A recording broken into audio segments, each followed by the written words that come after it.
BPSC द्वारा आयोजित 1,70,000 शिक्षकों की बहाली में दरअसल एग्जाम जो लिया गया था इसमें भारी धांधली हुई है। यानी कि आप कह सकते हैं कि शिक्षक भर्ती घोटाला हुआ है और बिहार में कोई भी काम संपन्न ठीक से नहीं हो सकता, बिना घोटाले के नहीं हो सकता। वहीं 20,87,063 बच्चों का नाम काट दिया गया है। हम इस रिपोर्ट के माध्यम से आपको बताने जा रहे हैं कि बिहार के शिक्षक बहाली घोटाला आखिर क्या है और परत दर परत हम इसका खुलासा करेंगे। वहीं हम ये भी बताने जा रहे हैं कि आखिर क्या कारण है कि 20,87,063 बच्चों का नाम स्कूल से काट दिया गया।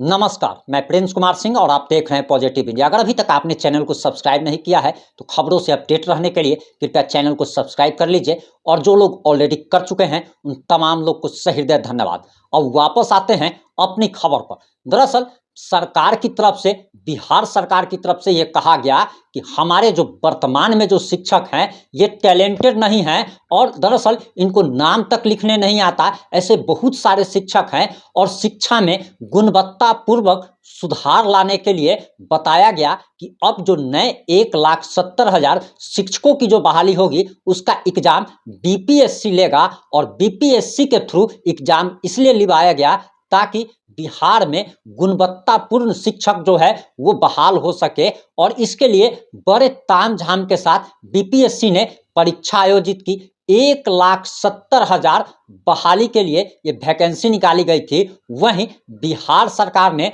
देश के तमाम राज्यों के तमाम लोगों को इस परीक्षा में भाग लेने का मौका दिया। यानी कि आप कह सकते हैं कि सिर्फ बिहार के ही नहीं बल्कि देश के तमाम राज्यों के लोगों ने इसमें भाग लिया, एग्जाम दिया। और सबसे बड़ी हैरानी की बात तो यह है कि बीपीएससी का जब रिजल्ट आया तो बिहार के 1,70,000 में से मात्र आप कह सकते हैं कि 20 से 25,000 लोगों ने इस एग्जाम में पास किया। बाद बाकी लोग दूसरे राज्यों के हैं। और सबसे ज्यादा बीपीएससी शिक्षक बहाली द्वारा जो आयोजित परीक्षा जो आयोजित की गई थी इसमें जो सबसे ज्यादा जिस राज्य के लोग पास हुए हैं वो यूपी से हैं। वहीं आपको बताते चले कि दरअसल ये शिक्षक भर्ती घोटाला अब जो है खुद बीपीएससी इसकी परत दर परत खोल रहा है। आपको बताते चले कि बीपीएससी का रिजल्ट आने के बाद काउंसलिंग शुरू की गई और काउंसलिंग में जो बीपीएससी द्वारा आयोजित बहाली परीक्षा में जो पास हुए हैं ये सारे लोग जब काउंसलिंग के लिए आने लगे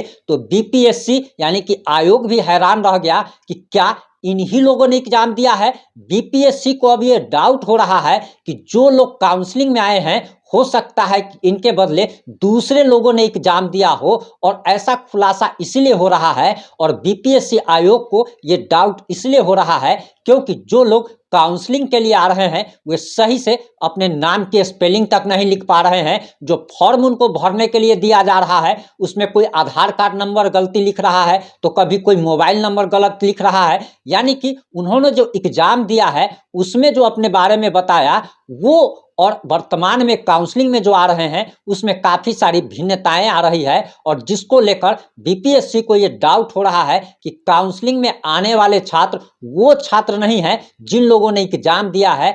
यानी कि आप कह सकते हैं कि अब लोगों पर भरोसा नहीं हो रहा है क्योंकि बीपीएससी ने काफी टाइट एग्जाम लिया था। और बीपीएससी के ये आप कह सकते हैं कि एक तरीके से कि पहला एग्जाम था जिसमें पेपर लीक नहीं हुआ, वरना बिहार में बिना पेपर लीक हुए कोई भी एग्जाम नहीं होता, बिना घोटाला हुए कोई भी काम नहीं होता। और बीपीएससी ने जब ये एग्जाम टाइट रूप से लिया था, किसी भी प्रकार का कोई पेपर लीक नहीं हुआ था, रिजल्ट भी बहुत मतलब आप कह सकते हैं कि बहुत जल्दीबाजी की गई और बहुत जल्दी रिजल्ट दे दिया गया। यानी कि मैट्रिक वगैरह का जो रिजल्ट आता है उसमें 3 महीने से 5 महीने तक लग जाते हैं, लेकिन बीपीएससी का जो रिजल्ट जारी किया गया ये काफी जल्दबाजी में जारी किया गया। और इतना ही नहीं, यानी कि पर्व के दौरान जारी किया गया और पर्व के दौरान छुट्टियों के दौरान भी काउंसलिंग की जा रही थी। ये 24 अक्टूबर तक काउंसलिंग की तिथि निर्धारित थी, जिसे अब बढ़ा करके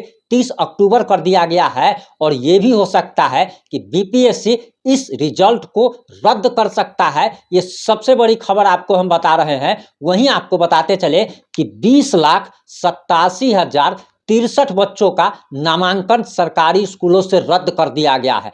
20,87,063 वे बच्चे हैं जो कि 15 दिन से ज्यादा से स्कूल में अब्सेंट थे, यानी कि जो लोग 15 दिन से ज्यादा से स्कूल में हाजिर नहीं हो रहे थे, उपस्थित नहीं हो पा रहे थे, इन 20,87,063 बच्चों का नाम मतलब आप कह सकते हैं कि एडमिशन जो है वो रद्द कर दिया गया है, नाम उनका रजिस्टर से काट लिया गया है। वहीं आपको बताते चले कि हमने आपको बताया कि बीपीएससी रिजल्ट में कितनी बड़ी धांधली हुई है, वहीं हम इसका रीजन भी आपको आगे बताएंगे। लेकिन उससे पहले एक जानकारी आपको देते चले कि एक भाजपा के नेता है, नाम है इनका एसएन सिंह, और ये भाजपा के उत्तर प्रदेश के प्रवक्ता बताए जा रहे हैं। और दरअसल इनकी बेटी का चयन बीपीएससी जो रिजल्ट जारी हुआ है उसमें हुआ, जिसके बाद इन्होंने अपनी बेटी की तस्वीर के साथ एक्स यानी कि ट्विटर पे एक पोस्ट किया और इसमें उन्होंने लिखा कि जगत जननी भगवती मां वैष्णो देवी की कृपा से मेरी छोटी बेटी शिखा सिंह का चयन बिहार लोक सेवा आयोग के द्वारा विद्यालय अध्यापक के पद पर हुआ है। देवी स्वरूपा को सत सत नमन।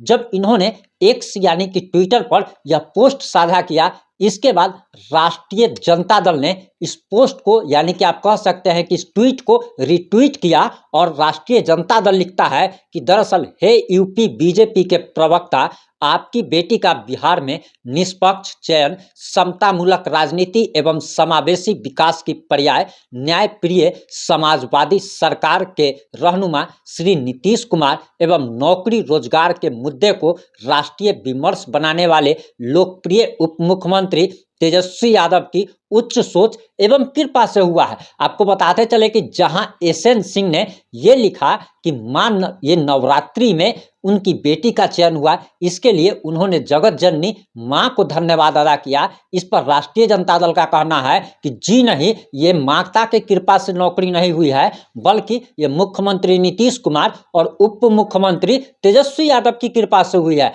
अब आपको हम बताने जा रहे हैं कि हमने जो आपको शुरुआत से जो बताई, परत दर परत जो बात बताई, वो इसलिए ताकि आपको समझ में आ सके। हमने आपको पहले बताया कि इसमें यूपी के लोगों का और दूसरे राज्यों के लोगों का चयन ज्यादा हुआ है और ऐसे ऐसे लोगों का चयन कर लिया गया है जिनको अपने नाम की स्पेलिंग तक ठीक से लिखनी नहीं आ रही। और काउंसलिंग के दौरान ये बातें जब खुलकर सामने आई तो बीपीएससी जिसने इस एग्जाम को लिया, जिसने रिजल्ट जारी किया, वह खुद इस बात का खुलासा कर रहा है कि जिन लोगों का रिजल्ट जारी हुआ है, इन लोगों को अपना नाम तक लिखना नहीं आता।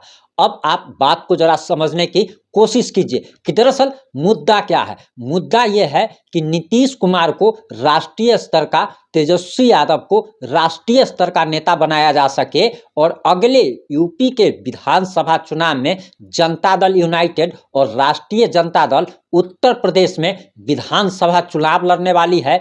और ये अपने राज्यों में यानी कि आप कह सकते हैं कि राष्ट्रीय स्तर की पार्टी बनने की तरफ अग्रसर है। और इसी के लिए ये सब किया गया है ताकि दूसरे राज्यों के लोगों को नौकरी दी जा सके, रोजगार दिया जा सके और इसके बाद ये लोग अपना वोट बैंक बढ़ा सके। यानी कि बिहार के लोगों की चिंता नहीं है, जिनके वोट से जीतकर ये लोग मुख्यमंत्री और उप मुख्यमंत्री बने हैं, उन लोगों के रोजगार की चिंता नहीं है। एक तो आप जरा इस बात को समझने की कोशिश कीजिए कि आपके घर में अगर आपके पिताजी या आपके बड़े भैया कोई अगर बिजनेस चलाते हैं और उस बिजनेस में अगर 4 स्टाफ रखने की जरूरत हो और आपके घर में ही 4 लोग बेरोजगार हो, तो सबसे पहले आपके भैया का फर्ज बनता है, कर्तव्य बनता है कि अपने घर के 4 लोगों को रोजगार दे, ना कि अपने घर के 4 लोगों को छोड़ करके बाहर से आप आदमी ले आइए। तो आपको जब हक नाहक जो कहा जाता है कि सुख दुख